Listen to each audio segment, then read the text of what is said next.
सहनाववतु सहनौ भुनक्तु सह वीर्यं करवावहै तेजस्विनावधीतमस्तु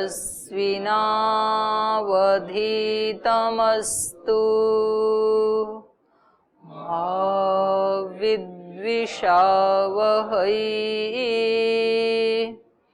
ओम शांति शांति शांति।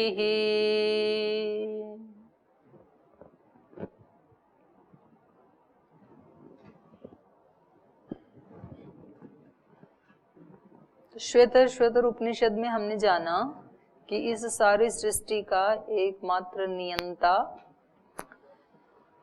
इसके ऊपर शासन करने वाला एक ब्रह्म है। और उस ब्रह्म जो तो वो तो सर्वव्यापक है और वो हमारे अंतःकरण में भी निहित है। उसको वहाँ जानने के लिए, उसको वहाँ अभिव्यक्त करने के लिए, उसको वहाँ देखने के लिए हमें अपने बुद्धि को और अपने मन को एकाग्र करना पड़ेगा। बुद्धि के द्वारा, सत्संकल्प के द्वारा और एकाग्र मन के द्वारा उसको अभिव्यक्त किया जा सकता है। और मन की एकाग्रता और बुद्धि की शुद्धि के लिए फिर उपाय बताए। पहला प्राणायाम, कहाँ करें, कैसे करें। और उससे अगला फिर ये है स्तुति, ईश्वर की स्तुति। तो प्राणायाम ध्यान करने के बाद फिर अब स्तुति की बात कर रहे हैं। ध्यान की बात हो गई, प्राणायाम की हो गई, तो एक तरह से ये दूसरे शब्दों में अष्टांग योग ही चल रहा है। तो जिसकी हम स्तुति करते हैं उनके गुण हमारे अंदर आने लगते हैं। तो ये तीसरे अध्याय में भगवान की स्तुति के मंत्र दिए गए हैं। एक मंत्र हमने पढ़ा था, तो कल इन्होंने बताया था पहले वाले मंत्र में, यह एको जालवान ईशत ईशनी भी सर्वान लोकान ईशत ईशनी भी य एव एक उद्भवे संभवे च य एतद्विदुः अमृतास्ते भवन्ति। ये सब माया जाल उस एक का ही है, वो ही जालवान है, जाल को फैलाने वाला है। और उसने ही अपनी शक्तियों के द्वारा इस सारी सृष्टि को अपने अनुशासन में कर रखा है। ईशनी भी ईशत, और केवल इस हमारी वाली पृथ्वी को ही नहीं बल्कि सर्वान लोकान, सब लोगों को ही उसने अपनी इन शक्तियों के द्वारा अपने अनुशासन में रखा हुआ है। उपनिषद में पीछे भी आया था ना, छांदोग्य उपनिषद में, उसके भय से वायु बह रहा है, उसी के भय से अग्नि जल रहा है, उसी के भय से बारिश हो रही है। माने ये सारा ब्रह्मांड ईश्वर के भय से भयभीत होकर के अपने अपने स्वकर्म में लगा हुआ है। तो ऐसे ही ये सारी शक्तियां यहाँ पर उसके अनुशासन में रहते हुए अपना अपना कार्य कर रही हैं। सब लोकांतर, कहीं ऋतुओं का परिवर्तित होना, कहीं पंचभूतों का अपने कार्यों में लगना, ये सब उसी की आज्ञा से हो रहा है। यह एक एव उद्भवे संभवे च, उत्पत्ति में और इसका पालन करने में वही एक निमित्त है। यह एतद्विदु अमृताते भवन्ति, ऐसा जो जान लेता है वो अमर हो जाता है। फिर तो ऐसा जानने का अभिप्राय क्या है? भगवान की शरणागति में रहना, ईश्वर प्रणिधान की स्थिति में रहना, क्योंकि ईश्वर ही सब कुछ कर रहा है, तो मैं तो केवल निमित्त मात्र हूं। और यही अलग अलग शास्त्रों में, ग्रंथों में हमें ऋषि बताते हैं, निमित्त मात्र भव सव्यसाची। गीता में बताया ना कि तू निमित्त मात्र बन जा, बस फिर तू रिलैक्स रहेगा, बाकी काम मेरे को करने दे, मैं ही कर रहा हूं। तुझे भ्रम हो रखा है, तुझे लगता है कि मैं कर रहा हूं, लेकिन तेरे माध्यम से भी मैं ही कर रहा हूं, माने मैं ब्रह्म ही कर रहा है हमारे सबके माध्यम से। अगले मंत्र में कहा, एको हि रुद्रो न द्वितीयायतस्थुः य इमान् लोकानीशतः ईशनीभिः प्रत्यञ्जनास्तिष्ठति संकुचो चान्तकाले संसृज्य विश्वा भुवनानि गोपाः।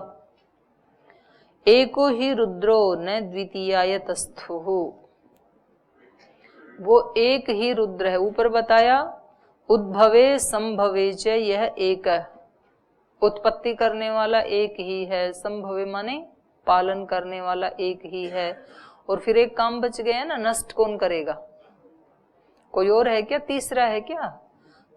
दो काम तो वो एक ही कर रहा है, ये तीसरा काम कोई दूसरा कर रहा है क्या? द्वितीय है क्या? कह रहे नहीं, एको ही रुद्रो न द्वितीय, एक ही है वो रुद्र भी वही है। इसको प्रलय भी वही करता है, बनाता भी है, पालता भी है, प्रलय भी करता है, तीनों काम उसी की शक्तियां कर रही है। न द्वितीयायतस्थुः, जो किसी दूसरी शक्ति को मानता है वो टिक नहीं सकता है। न तस्थु, वो फिर नहीं टिक पाएगा, क्योंकि वो एक ही है। यह इमान लोकान ईशनी भी ही ईशतः, वही इन सारे लोक लोकांतरों को अपनी अनुशासन करने वाली शक्तियों के द्वारा अनुशासन कर रहा है। इसलिए यदि कोई अनुशासन करने वाला हो तो कैसा होना चाहिए? ईश्वर के जैसा, उसका जैसा अनुशासक कोई नहीं मिलेगा। कुछ बोलता नहीं है, दिखता नहीं है, डराता भी नहीं है, धमकाता भी नहीं है, पिटाई भी करता नहीं है, फिर भी सब काम वही करवाता है जो खुद चाहता है। सृष्टि में वही होता है जो ईश्वर चाहता है। आप कहोगे कि हम तो सब स्वतंत्र हैं, ईश्वर चाहता है वो थोड़े ना हम करते हैं, हम चाहते हैं वो हम करते हैं। आपको कुछ कामों में स्वतंत्र रखा है, लेकिन कुछ कामों में आपको परतंत्र कर दिया है। आप कर्म करने में स्वतंत्र हैं, मगर फल भोगने में, उन फलों को जब भोगोगे तो अपने आप सीधी लाइन पे आ जाओगे। तो कहते ठीक है, कर लो जो आपको अच्छा लगे कर लो, फिर उसका दंड सुनिश्चित है, वो उससे कोई बच नहीं सकता है। लोक के दंड से तो बच जाते हैं लोग, झूठे एविडेंस इकट्ठे कर लेते हैं, और फिर जो दोषी होते हैं ना वो तो बच जाते हैं, और जो निर्दोष होते हैं वो फंस जाते हैं। यहाँ तो हो जाता, वहां नहीं हो सकता है। वहां तो जितना छिपाने की कोशिश की तो ब्याज समेत मिलेगा फिर। तो ऐसा अनुशासता होना चाहिए, अनुशासन करने वाला ऐसा होना चाहिए कि सब चीजें जैसा वो चाहे वैसे उसके कंट्रोल में चलें, और फिर भी सब उसी से गुहार लगाएं। किसी व्यक्ति के जीवन में कहीं कोई दुख आता है, कष्ट आता है, क्लेश आता है, तो वो किसके पास जाता है?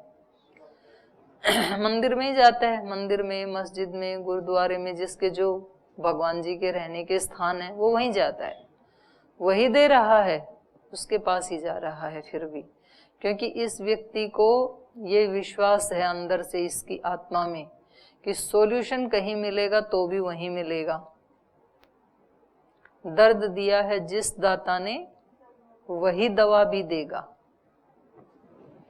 और किसी में उन सारे कष्टों को हटाने की या उन कष्टों को सहन करने की शक्ति देने की शक्ति भी नहीं है, वो शक्ति भी उसी से ही मिलती है। तो या तो वो हटाएगा या तो नहीं हटाएगा, तो उनको सहन करने की शक्ति देगा। तो सब लोगों को उसकी न्याय व्यवस्था के ऊपर विश्वास है। तो अनुशासन करने वाला ऐसा होना चाहिए कि उसकी न्याय व्यवस्था पे लोगों को कम से कम इनडायरेक्ट रूप से विश्वास हो। डायरेक्ट तो कभी कभी नाराज होते हैं, भगवान जी से भी लोग नाराज हो जाते हैं कि बहुत बुरा किया भगवान, तूने मेरे साथ अच्छा नहीं किया, लेकिन फिर भी जाते उसी की शरण में है। थोड़े दिन नाराज होके भी उसी के पास ही जाते हैं फिर। एको ही रुद्रो न द्वितीयायतस्थु य इमान लोकान ईशत ईशनी भी प्रत्यंग जनास्तिष्ठति संचुकोच अंतकाले संसृज्य विश्वा भुवनानि गोपाः। तो प्रत्यंजना तिष्ठति मतलब नाश करने के बाद प्रत्येक व्यक्ति के अंतःकरण में वो ही स्थित है। प्रत्यंजना वो रहता कहाँ है? वो जो अनुशासन कर रहा है, एक एक कण कण में अनुशासन कर रहा है, तो वो रहता कहाँ है? बोले जितनी ये वस्तुएं दिख रही हैं, प्रत्यंजन मतलब केवल मनुष्य ही नहीं, प्रत्येक वस्तु, चाहे वो जड़ है चाहे वो चेतन है, कोई भी स्थान है, प्रत्येक जगह पर वही है। प्रत्यंजनान तिष्ठति, प्रत्येक जन का मतलब यह मनुष्य नहीं है, प्रत्येक मूर्त रूप में, प्रत्येक व्यक्ति में, प्रत्येक व्यक्तित्व में वही तिष्ठति, हर जगह रहता है। तो जो भी कोई अंदर से जो कुछ भी करेगा उसको पता लग जाएगा। क्योंकि जैसे बाहर के जो माता पिता हैं, गुरु हैं, आचार्य हैं, बड़े हैं, अधिकारी हैं, पदाधिकारी हैं, पुलिस है, तो वो तो हर जगह नहीं रहती है। पुलिस जहाँ रहेगी वहाँ व्यक्ति हेलमेट लगा लेता है, पुलिस नहीं है तो फिर हाथ में लेके चलता है, उसको नहीं लगाता है, क्योंकि वहाँ पुलिस देख नहीं रही है। जब पुलिस खड़ी है उस पे रेड लाइट पे तो गाड़ी को रोक देंगे, नहीं है तो निकाल ले जाएंगे फिर, क्योंकि वो सब जगह नहीं है ना, कहीं है कहीं नहीं है। तो उनको हमारे सब कर्मों का पता नहीं लगता है, पुलिस को या अन्य माता पिता आदि को। लेकिन ईश्वर को सारे कर्मों का पता कैसे लग जाता है? क्योंकि वो सबके अंतःकरण में है, हर व्यक्ति के अंदर वो है, हर व्यक्तित्व के अंदर है, जड़ में भी चेतन में भी, तो इसलिए उसको पता लग जाता है। स प्रत्यंजनान तिष्ठति, प्रत्येक व्यक्ति के अंतरतम में वो स्थित है। संचुकोच, कुछ संकोचने धातु है ना, तो ये लिट लकार का प्रयोग है। संचुकोच, संकोच करता है, संकुचित करना माने संहार करना, प्रलय करना, तो वो ही प्रलय करता है। अंतकाले, अंतकाल में पहले सृष्टि को बनाता है, फिर सृष्टि को पालता है और फिर अंतकाल में उसका नाश कर देता है। स संचुकोच अंतकाले, वो ही अंतिम समय में इस सृष्टि का संहार कर देता है। विश्व भुवनानि संसृज्य गोपा, गोपु रक्षणे है ना, तो वो जो रक्षा करने वाला, वो जो ब्रह्म है, रक्षक है, वो विश्व भुवनानि संसृज्य, सारे इन भुवनों को, लोक लोकांतरों को संसृज्य बना करके, इनकी रचना करके और फिर इनकी पालना भी करता है और अंत काल में इनका संहार भी वही कर देता है। तो एक ही शक्ति के तीन कार्य हो गई, उत्पत्ति करने वाला भी वही है, पालने वाला भी वही है, प्रलय करने वाला भी वही है, संकोच करने वाला भी वही है। तो ये ईश्वर की स्तुति जब साधक करता है और वैसा सोचता है, तो फिर इस साधक को क्या लाभ होता है? अभिमान अहंकार गिर जाता है उसका, मेरे हाथ में तो कुछ भी नहीं है, फिर सब तो वही कर रहा है ना। तो यहाँ स्तुति करने से क्या उत्पन्न होती है? प्रीति। स्तुति से प्रीति, जिसकी भी स्तुति करते हैं ना उससे प्रीति हो जाती है, वो प्रीति करता है हमसे, हम भी उससे, हम तो स्तुति कर ही इसलिए रहे हैं कि हम प्रीति करते हैं, और हम जिसकी स्तुति करते हैं फिर वो भी हमारे से प्रीति करने लगता है। आप सबसे ज्यादा किस व्यक्ति को पसंद करते हैं? सबसे ज्यादा किसको पसंद करते हैं? क्यों स्वामी जी को क्यों पसंद करते हो वाला? क्यों? क्योंकि वो आपको उत्साह देते हैं, आपकी प्रशंसा करते हैं, आपको पूज्य कह करके बुलाते हैं। दूसरे तो ऐसे बोलते नहीं है, इतना सम्मान देते नहीं है, इतना उत्साह देते नहीं है, इतने आपके बारे में पॉजिटिव सोचते नहीं है। तो हम सबसे ज्यादा प्रीति उसकी करते हैं जो हमारी स्तुति करता है। छोटा बच्चा सबसे ज्यादा प्रीति किसकी करता है, किससे करता है? माँ से करता है, क्योंकि माँ उसकी स्तुति करती है। वो है तो इतना सा, और उसको बोलती है मेरा बेटा दारा सिंह पहलवान, उसको दूध पिलाना है ना, तो उसकी स्तुति करती है, बड़ा बलवान है मेरा बेटा। तो फिर उसको बड़ा अच्छा लगता है बच्चे को, तो फिर वो वही काम कर देता है जो माँ चाहती है। माँ चाहती है दूध पी ले, ये माँ उसकी कितना मेरा बेटा चंदा है, सूरज है, ये है वो है, तो बच्चे को बहुत अच्छा लगता है अपनी स्तुति सुन के। और जो उसको कही कि तेरी पिटाई करूंगी आगे आया तो, उससे उसकी क्या होगी? अप्रीति। जो स्तुति नहीं करता है उससे प्रीति भी नहीं होती है, जो स्तुति करता है उससे प्रीति भी होती है। लेकिन ये तो सामान्य मनुष्यों की बात हो गई। तो क्या ईश्वर भी सामान्य मनुष्यों जैसा है कि जो कोई उसकी स्तुति करे उससे वो प्रीति करे, और जो उसकी स्तुति ना करे उससे वो प्रीति भी ना करे? ऐसा ही ईश्वर है क्या? ऐसा ईश्वर है तो फिर मनुष्य में और ईश्वर में अंतर क्या है? ईश्वर तो अप्रीति किसी से करता ही नहीं है, क्योंकि अप्रीति करने वाला उसमें वो है ही नहीं, उसका स्वरूप नहीं है। वो अप्रीति कर ही नहीं सकता है, उसका स्वरूप ही ऐसा है कि वो केवल और केवल प्रीति ही कर सकता है। अग्नि किसी को शीतलता दे सकती है, क्योंकि अग्नि का वो स्वरूप ही नहीं है कि वो किसी को शीतलता दे सके। अग्नि केवल और केवल क्या दे सकती है? जलन दे सकती है, जला ही सकती है ना अग्नि, उसका स्वरूप ही ऐसा है। तो ईश्वर का स्वरूप ही ऐसा है कि वो कभी किसी को अप्रीति तो कर ही नहीं सकता है, वो तो प्रीति ही करता है। तो जब वो सबसे प्रीति ही करता है तो उसकी संस्तुति क्यों करनी? फिर जब सबको बराबर ही अपनी प्रीति देता है तो उसकी स्तुति क्यों करें? फिर तो सब बराबर ही हैं, स्तुति करने वाले भी, स्तुति ना करने वाले भी, तो स्तुति क्यों करें? कैसे फायदा? वही तो पूछ रही हूँ, क्या फायदा होता है बताओ? जब हमारी स्तुति करने से या स्तुति न करने से उसके ऊपर कोई प्रभाव ही नहीं पड़ता है, वो तो सबके साथ बराबर ही प्रीति करता है, तो स्तुति क्यों करें उसकी हम? क्योंकि हम स्तुति करेंगे तो हमारी प्रीति प्रभु के प्रति बढ़ेगी, और जब हमारी प्रीति बढ़ेगी तो हम उसका ध्यान भजन सत्संग जो भी है वो करेंगे, तो उनके जो गुण कर्म स्वभाव है। आपकी स्तुति करने से आपकी प्रीति कैसे बढ़ेगी, एक बात है, और आपकी प्रीति बढ़ गई तो आपको क्या फायदा होगा? दो प्रश्न है मेरे, बताओ।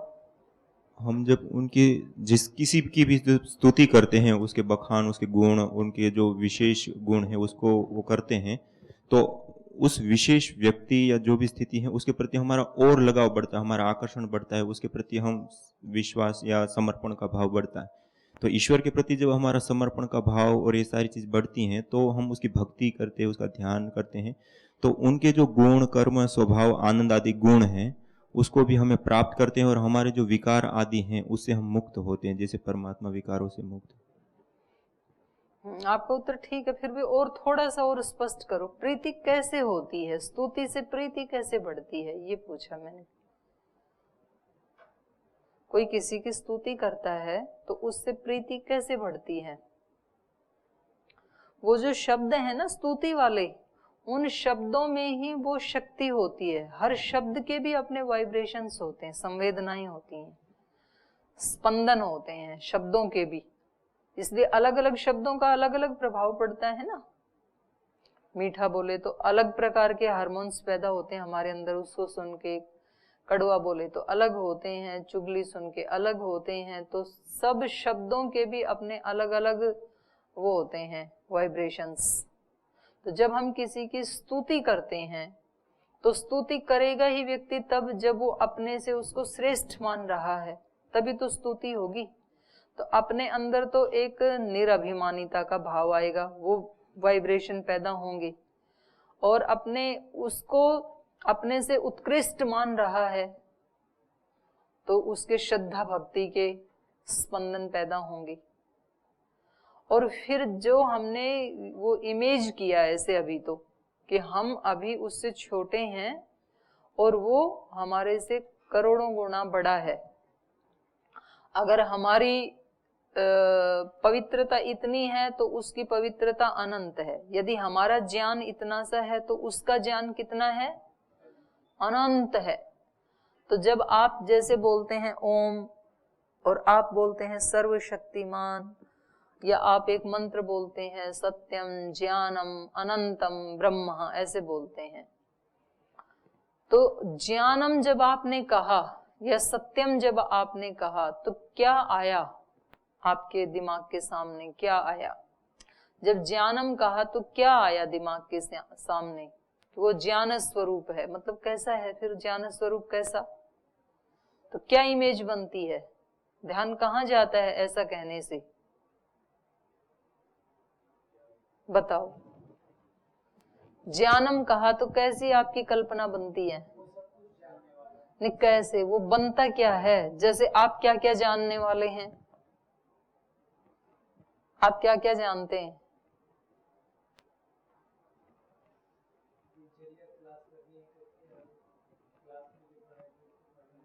क्लास में जो पढ़ाया वो थोड़ा जानते हैं, वो भी पूरा पूरा तो नहीं जानते हैं।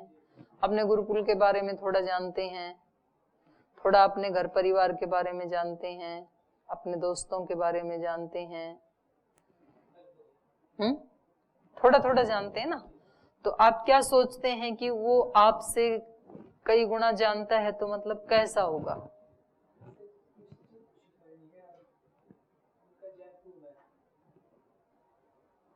तो हम उतना ही जान पाएंगे जितना अभी हमारे पास उसको जानने का ज्ञान है, उतना जानेंगे ना हम उसको। तो अब आप देखो, उसके ज्ञान की अनंतता को यदि देखना है ना, तो फिर आप कल्पना करो कि इस पृथ्वी के ऊपर कितने मनुष्य हैं। तो एक बार उन सब मनुष्यों को देखो, उनके सबके चेहरे देखो, देश में रहने वालों के देखो, फिर दुनिया में रहने वालों के देखो, फिर उनके कलर, उनका नैन नक्शा, उनकी वाणी, आवाज, सब कुछ अलग है। तो अलग अलग चीजें बनाने के लिए कितने ज्ञान की आवश्यकता पड़ी होगी? ज्ञान से तो चीजें बनती है ना। किसी व्यक्ति के पास ज्ञान है कि मैं एक ही इस मिट्टी के 20 तरह के डिजाइन, 20 तरह के प्रोडक्ट बना सकता हूं, तो वो 20 तरह के प्रोडक्ट कब बनाएगा? जब 20 तरह का ज्ञान होगा तब बनाएगा। ज्ञान इतना ही है कि बस एक घड़ा बना सकता हूं, तो अब वो दूसरा प्रोडक्ट बना नहीं सकता है। फिर तो इस सृष्टि की रचना देखो आप, पहले मनुष्यों को देखो, फिर मनुष्यों में भी उनके आंख, नाक, कान, उनकी वाणी, उनकी जिह्वा, उनकी बुद्धि, उनमें अलग अलग तरह का हुनर, वो सब कैसे डिजाइन किया होगा उसने। फिर वृक्षों को देखो, फलों को देखो, फूलों को देखो, जल में रहने वाले प्राणियों को देखो, आकाश में उड़ने वाले प्राणियों को देखो, पक्षियों को देखो, चींटियों को देखो, इस सारी सृष्टि को देखो एक बार, तो कितना उसके अंदर ज्ञान होगा। कैसे कैसे पत्ते बनाए, कैसे कैसे कलर भरे, कैसे कैसे रस भरे, कैसे कैसे उन रसों में गुण निहित किए, कौन से रस को, कौन सी औषधि को खाने से कौन सा रोग दूर होगा। फिर कैसे 5 भूतों का डिजाइन बनाया होगा, कैसे इतनी बड़ी जल राशि को बनाया होगा। समुद्र को देखो, फिर इतने बड़े बड़े ऊंची चट्टानों वाले जो बर्फीले पहाड़ हैं उनको देखो, कैसे डिजाइन बनाया होगा। फिर उन पहाड़ों के ऊपर रहने वाली जो औषधि आदि हैं उनको सोचो। आप सोचते ही जाओ, पहले इस पृथ्वी के बारे में सोचो, फिर इस पृथ्वी के ऊपर भी अंतरिक्ष में जल है, बिजली है, बादल हैं, बादलों की भी फिर 3 लेयर्स हैं, फिर बादलों के बाद भी उतनी ऊंचाई दिखाई देती है। तो वो लोकांतर तो बहुत ही दूर है ना, जो हमें दिखाई भी नहीं देते हैं दिन में। तो उनके बारे में सोचो, उनको बनाया होगा, कैसे होंगे वो। तो आप तो सारी जिंदगी सोचते ही रह जाओगे और उसका अंत नहीं आएगा सृष्टि का। हमारी बुद्धि फिर एक जगह क्या हो जाएगी? हैंग हो जाएगी। अब ठप हो गई, अब हैंग हो गई। मोबाइल हैंग होता है ना, काम नहीं करता फिर उसके बाद। तो ऐसे हमारा दिमाग काम करना ही बंद कर देगा। इतना उसका ज्ञान है और वो उससे भी परे है। एक पाद है तो थोड़े से उसके तो इशारे मात्र से बन गया ये, तो उसका ज्ञान कितना है। एक व्यक्ति जो कोई सुनार है, कुम्हार है, लोहार है, जो वो बना रहा है, कुछ सृजन कर रहा है, तो वो उसमें उसका सारा का सारा ज्ञान थोड़े ना लग गया, वो तो उसके ज्ञान का एक अंश लगा है, उसको और भी तो बहुत सारे ज्ञान हैं उसके अतिरिक्त भी। तो ईश्वर ने ये सृष्टि की रचना की, इतना ही मात्र ज्ञान थोड़ी है, इसके अतिरिक्त भी तो और कितना ज्ञान है, वेद का ज्ञान है और अनंत अनंत ज्ञान है उसके अंदर। तो जब आप बोलते हैं सत्यम, ज्ञानम, अनंतम, तो उन शब्दों की एक इमेज बना के देखो आप, और आपको पता लगेगा कि मतलब आप सब चीजों से हट गए, इतना अनंत है वो। तो जब हम किसी की स्तुति करते हैं तो हम उसको अपने से बहुत बड़ा मानते हैं, तो हमारी निरअभिमानिता बनती है, शरणागति का भाव आता है, अपने आप को कनिष्ठ मानने का भाव आता है, दूसरे को वरिष्ठ मानने का भाव आता है। तो इससे फिर हमारी उसके प्रति प्रीति होती है, क्योंकि व्यक्ति प्रीति उसी से ही करता है जिससे उसको कुछ मिलने की संभावना रहती है, चाहे छोटे से करे या बड़े से करे। जिससे कुछ भी मिलने की संभावना नहीं है उससे प्रीति नहीं करता है। तो ईश्वर क्योंकि वो अनंत का मालिक है, इसलिए उससे ही तो बहुत कुछ मिल सकता है। तो किसी को ज्ञान चाहिए, किसी को प्रेम चाहिए, किसी को सिक्योरिटी चाहिए, किसी को कृपा चाहिए, भक्ति चाहिए, जो भी चाहिए सबको अलग अलग चाहिए कुछ ना कुछ। तो इसलिए हम उसकी संस्तुति करते हैं, और संस्तुति करने से फिर प्रीति बढ़ जाती है। जब मिलने भी लग जाता है वहां से हमें, तो फिर प्रीति और बढ़ जाती है, दिनों दिन बढ़ती चली जाती है। तो इसलिए कहा कि वो ईश्वर, उसने इस सारी सृष्टि को बनाया और फिर बनाने के बाद भी छोड़ नहीं दिया, फिर उसको पाला पोसा, उसका संरक्षण किया। हर वस्तु, मनुष्य को जीवन में क्या क्या आवश्यकताएं पड़ेंगी, कैसे इसका जीवन सुखी होगा, सारा का सारा इंतजाम करके भेजा हमारे आने से पहले ही। जब हम धरती पे आए तो हमें पूरी भरी पूरी सृष्टि मिली, कुछ भी हमारे आने के बाद नहीं बनाया। माँ के स्तन में दूध से लेकर के, क्योंकि हम खाना खा नहीं सकते थे तो पहले ही तैयार रखा, और हमारे लिए फिर ये हवा, सूरज, चांद, पानी सब कुछ बना के रखा पहले से ही। लताएं, वनस्पतियां, वृक्ष, पेड़ पौधे, सारी पृथ्वी। तो एक मनुष्य के लिए भी तो हमने भी तो सब कुछ यूज किया ना, पैदा हुए तब से लेकर के तो सब तो प्रयोग किया हमने। तो ये सब जब व्यक्ति ध्यान करता है कि मेरे लिए कितना किया, जैसे आप पढ़ाई करते हैं और बचपन से ही किसी व्यक्ति ने आपका खर्चा उठाया हो, तो उसके प्रति आपका कृतज्ञता का भाव होता है, और उसको याद करते करते भी आप एक ऐसे भाव में, समर्पण के भाव में चले जाते हैं कि मेरे जीवन में जो कुछ भी है उनके कारण, उनकी बदौलत है। तो ऐसे ही जो साधक होता है, जो भक्त होता है, योगी होता है, वो ईश्वर का गुणगान करके उसके प्रति अपनी कृतज्ञता ज्ञापित करता है। तो ये तो ऐसे तो प्रीति होती है, और उस प्रीति का लाभ क्या है? लाभ यही, अभिमान से बच जाते हैं, दोषों से बच जाते हैं और सद्गुण आते चले जाते हैं, ये लाभ है। बाकी जो भी कर्म का फल उसकी न्याय व्यवस्था के अनुसार मिलता है तो उसमें शिकायत नहीं करते हैं, बल्कि उसको आसानी से सहन कर लेते हैं। तो ये स्तुति वाला स्तुति ऐसे ही आगे भी जारी रहेगी। आज यहीं पाठ को विराम देते हैं।